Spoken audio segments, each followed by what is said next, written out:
This is a story of a man and a dog, or Bob and Cicero, or how sometimes being challenged by the unexpected is a good thing. Let me introduce you to Bob. If you ask him, he'll tell you that he has a really great life. He has an awesome job as a design specialist that designs automatic designing equipment for designer jean companies. He loves to hang out with his friends on beautiful sunny days, grilling delicious barbecue chicken legs and drinking tasty alcoholic beverages. Yep, his life was going pretty good, until one day he had a fateful conversation with one of his friends. Hey, Barbarino, how's the coffee?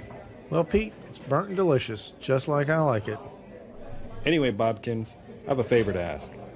You know I'm looking for my big break in Tinseltown. Yep, it's all you talk about, but not in an annoying way. I received a call from my agent yesterday.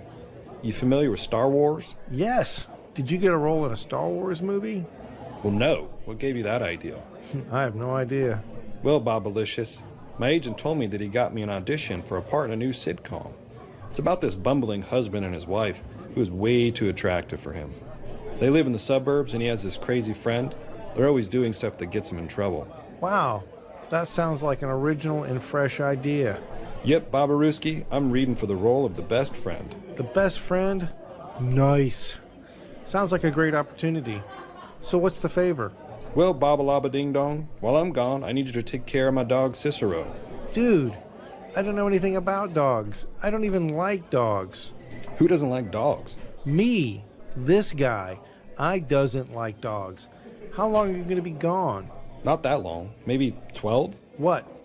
Days? Weeks? Years, Baba Ganoush, years. Well, I don't know. Sounds like a big responsibility. I just don't know if I can do it. Pete? Oh, hell. So not knowing what else to do, Bob took Cicero home. He figured that he would contact a few of his friends and some friends of friends and maybe Pete's friends and see if someone would be willing to take Cicero. But he just didn't have any luck. It looked like he was just going to have to play the hand he was dealt and take care of this unwanted company. Once he got home, he laid down some ground rules. Okay, dog. Don't make a lot of noise. Don't make a mess. Stay in your lane, and we'll make the best of this bad situation. Just remember, this is my home, not yours. Respect the rules. But Cicero didn't understand human rules because he's a dog. Instead, he thought it would be fun to stay awake late into the night watching TV. He watched Law and Orderly,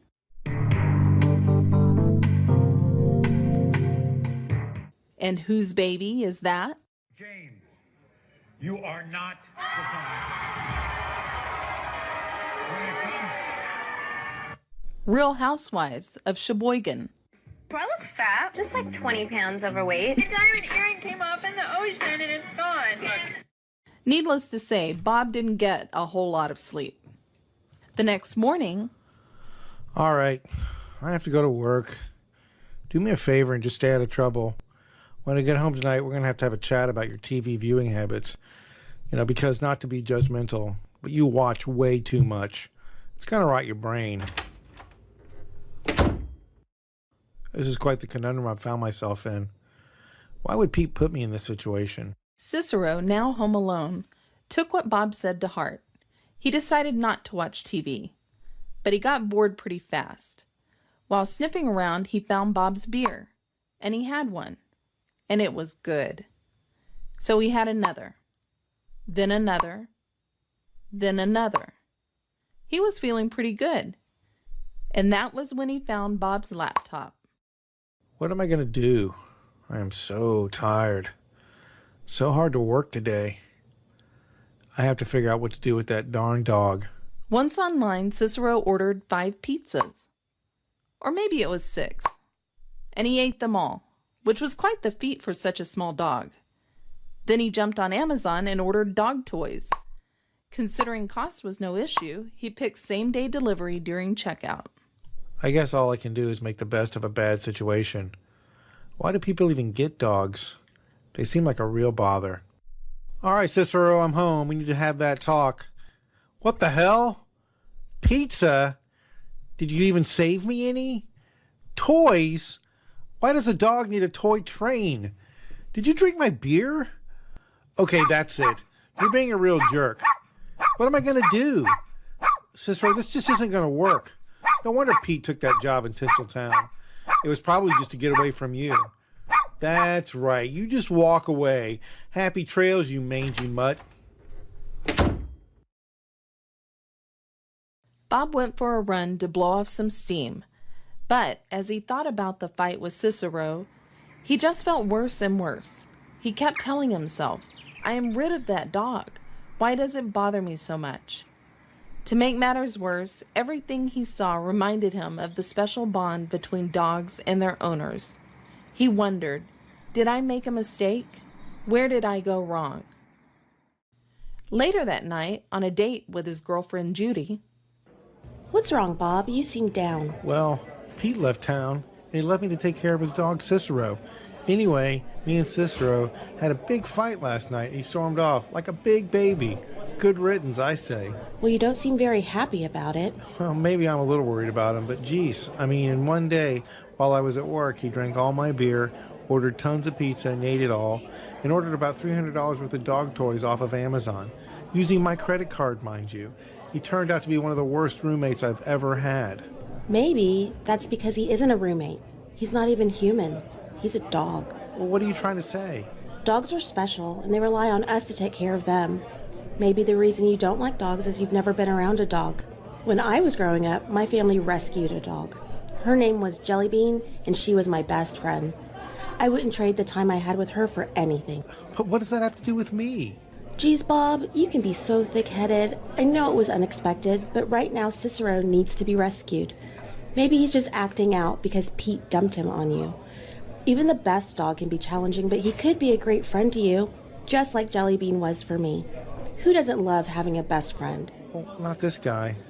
I love having a best friend. Also, you don't want him out there all alone, do you? Maybe you're right. Come on, Bob. You know I know you, and you're really down in the dumps.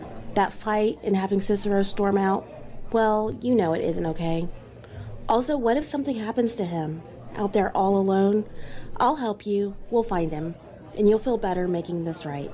And you'll probably make a new friend for life. Bob and Judy looked everywhere. They searched the hiking trails near their town, Cicero. up and down. Come here, boy. Come here, boy. Come, sweet boy. Hey, boy. Cicero. Come, Cicero. Cicero. They walked through all the suburbs and neighborhoods that surrounded their city, but they just didn't have any luck. For several days, they rode their bikes on all the streets that ran through their town. Where could Cicero be? Just when Bob, heartbroken, was about to give up, he spotted a small, tan, chubby dog. Could it be? Oh my God, there he is. Cicero! Come here, boy. I am so sorry. I didn't even think about what you'd been through with Pete leaving you all alone. Sometimes I have a hard time just thinking about others. But if you're willing to forgive me, I promise I'll try to be a better person. I'll be your best friend. Aw, thanks, Cicero. You're the best and I love you, boy.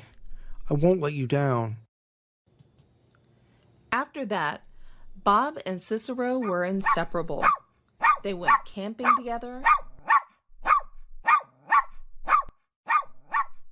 Cicero helped Bob with his designing presentations at work. Bob took him for long walks because this was Cicero's favorite thing to do. Except for watching late-night TV.